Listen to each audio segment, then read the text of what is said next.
Lord, na po. Sabi ko nga, ultimo parking space, kailangan may bayad na. Amen. Ginawa ng business. And natawa pa ako sa isang post sa FB kasi pati yung mga new bills, kung nakita niyo po yun, yung mga new bills na papers, di ba? Ngayong Pasko po kasi very in demand yung malulutong na pera. Nagulat ako kasi may isang taong nag-post na ginagawa na rin business yon. For example, a 1,000 equivalent to 20, ilang pirasong 20 pesos na malulutong or 50 pesos na malulutong, may bayad na. Sabi ko, hindi ko alam kung matutuwa ako sa katalinuhan ng Pilipino o talagang inaabuso lang nila. No, hindi ko po alam, pero even those kinds of things, lahat po, kumbaga parang it costs us money na, no? And it will cost us our time and it will cost us our effort. Amen. So, I believe naman po dito lahat tayo nakatanggap na ng regalo. Amen. Sa pinakamaliit, pinakasimpleng bagay or gift that we receive, I believe po nakatanggap na tayo. Amen. So, from whoever, loved ones, friends, or kung sino man. Amen. And as Christians, I believe we are all recipient of that wonderful gift. And that is the salvation. Amen. By the grace of God through faith. Amen po. Sino na po nakatanggap ng salvation? Amen. Amen. Praise God. The question is, how do we utilize? Amen. How do we utilize the gift or the salvation? Amen. Na tinanggap po natin. Paano po natin siya ginagamit? Paano po natin siya? Kunwari, pag tayo naka-receive tayo ng isang regalo, no? Paano po natin siya pinapahalagahan? Amen. Nung nag-life group po kami, may naging session kami na tinanong kami ng leader namin kung tayo ba, paano natin na ipapakita na yung binigyan natin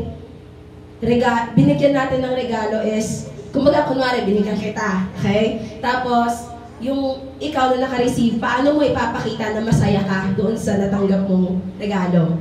So, maraming sagot. Yung iba sa say ng thank you, ganyan. Yung iba naman sa ginagamit madalas, lalo na kung gamit siya, useful thing siya. Yung iba naman, kinakain kapag pagkain. Amen. Yung iba naman, ina-acknowledge nila lagi na, uy, si ano yung nagbigay nito. Kunwari may nakapansin na suot niya, ang ganda ng damit mo ha, mga ganyan. Ibigay niya ano to, regalo niya sa akin ng Pasko, mga ganun. So, ako naman, my answer is that I pay it forward. So, ang ginagawa ko kasi, hindi ko man sa taong yun maibigay yung kumbaga parang regalo ng pasasalamat or appreciation. As much as I can, I do share to others. Kumbaga parang, I pay it forward sa iba.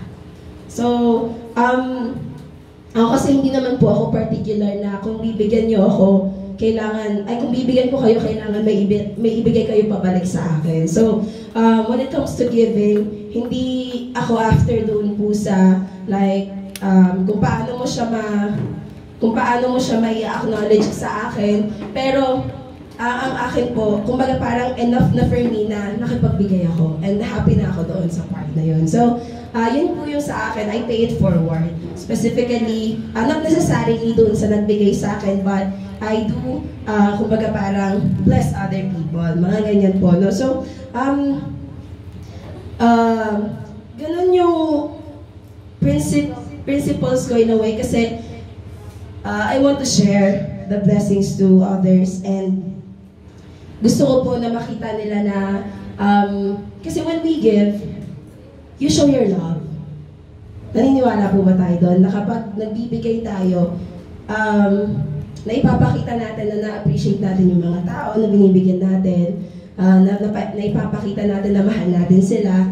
Amen? Kasi pwede tayong magbigay nang hindi tayo, pwede tayong magmahal nang hindi tayo nagbibigay. Pero hindi pwede na nagmamahal tayo tapos hindi tayo nagbibigay.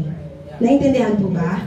So, kasi pwede tayong magbigay nang hindi nagmamahal kasi we give out of duty, ganyan o ganyan. Pero kapag mahal natin yung isang tao, hindi mo pwedeng ipakita na hindi mo siya mahal through giving. Nagigets mo ba? Amen? Amen. So, the question is, paano po ba natin i-utilize yung regalo na bigay sa atin ng mga tao? And when we speak about spirituality, just imagine na lang yung salvation na binigay ng Panginoon. So, paano po natin siya ginagamit? Amen. Paano po natin siya pinapahalagahan? So, I pray na makita natin yung importansya kasi ang Panginoon, hindi niya po yan binigay basta-basta lang. Binigay niya po yan through His Son, Jesus Christ, for us. Amen? Para tayo ay maligtas. Kumbaga, God, the Lord Himself, cost the salvation, His Son, para maibigay yan ng libre sa atin. And I pray po na ma-appreciate natin yung mga bagay na yun kasi hindi lang oras, hindi lang, ang pinalit po, ang binigay po sa atin, bugtong na anak. Ang binigay po sa atin, Diyos na tagapagligtas, dugo. Dugo po ang ipinalit para sa kaligtasan natin. Kaya I pray po na pahalagahan natin yun and huwag natin i-take for granted just because it is free. It is free on our end as a receiver, pero hindi po siya free sa end ng giver. Kasi that salvation cost a life para sa atin. Cost a blood that was shed para sa atin. Amen po. Kaya I pray po na yun, hindi natin siya i-take for granted. Huwag po natin i-abuse yung grace. Huwag po natin tawag dito, may grace naman, papatawarin naman ako ni Lord. Just imagine your sin, yung sin natin na inano ng Panginoon na tinubos ng Panginoon para sa atin. It cost Him His life. It cost Him His buhay na imbis na nasa heaven siya, masaya ng mga panahon na yon, bumaba siya para iligtas tayo. Amen? And ayun po, I just wanted to remind everyone na hindi porket libre na ibinigay sa atin, aabusuhin na natin. Amen po. Kasi yung mga nagbigay niyan, may ginastos po sila. Yung mga nagbigay niyan, nag-effort po. Yung mga nagbigay niyan, nag-ano po ng oras para sa atin, para ibigay po. Nag-effort po sila. So, a simple appreciation for the Lord, a simple thanksgiving for the Lord, a simple service for the Lord, hindi ko sasabihin would be enough. But I pray na every time that we think of freedom, meron siyang other side na may cost din siya. Para hindi po natin siya abusuhin. Amen po. Dalawa yung sides ng cross. Grace, and at the back is the justice. Sa harap, pwede yung freedom. Sa likod, pwede yung cost. Amen. So I pray na hindi po natin siya abusuhin. And I pray that magkaroon po tayo ng sense of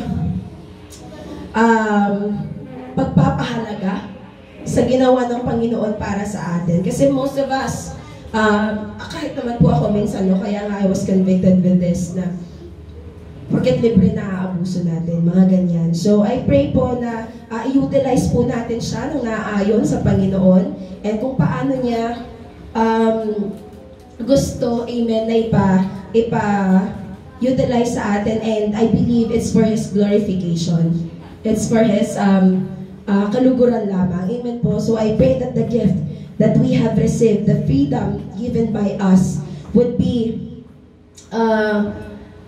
isang regalo na pahalagahan natin bilang mga Kristiyano and hindi natin sasayangin. Kaya nga, I came to a point na sa buhay ko na wala na po tayong sasayangin na oras dapat. Kumbaga parang hindi na tayo, sa mga ganitong panahon, hindi na po tayo yung laro-laro na lang, amen. Hindi na po tayo yung ano-ano na lang. Kasi, dugo, buhay, precious na, bugtong na anak yung binigay sa atin. So, kumbaga parang ano yung karapatan natin para, kumbaga, yun naman sayangin, pero hindi natin siya pahalagahan in a way.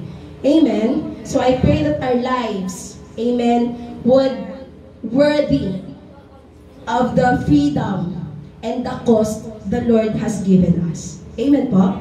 Amen. Praise God. Sige po, tayo pong lahat ay manalangin. Hallelujah, Jesus, Heavenly Father. Lord, maraming salamat po sa napakagandang umagang ito, Panginoon. Ikaw lamang ang aming patuloy na dinadakila, pinapapurihan at sinasamba, Lord God. Lord, salamat sa pagpapaalala, Panginoon, na meron kaming kalayaan. At natamo lamang namin yung kalayaan na yun because of you, Father God. Because of your Son, Jesus Christ, Panginoon, that shed His blood for us, Panginoon, para tubusin po kami. Kaya, Lord, tulungan mo kami na laging alalahanin yung iyong sakripisyo, Panginoon, yung iyong buhay, Panginoon, na inialay para sa aming lahat. And Lord, help us not to abuse your grace. Help us not to take it for granted, Panginoon. Pagkus, ibigay ang aming buhay kung paano mo binigay yung buhay mo para sa amin bilang anak mo, Panginoon. Lord, salamat sa puso at patuloy, Lord, na pagsisilbi sa iyo. Tulungan mo kami, Panginoon, na magkaroon ng kalakasan, ng kagalingan, Panginoon, at puso, Lord God, na may pagsamba, Panginoon, at pag-unawa, Lord, sa lahat ng mga bagay na binibigay niyo po para sa amin. At ikaw lamang, Panginoon, ang sumadakila, mapapurihan, Lord God. We honor you. We praise your name. In Jesus' name we pray. Amen. Praise God. Pagpalaan po tayo lahat ng Panginoon.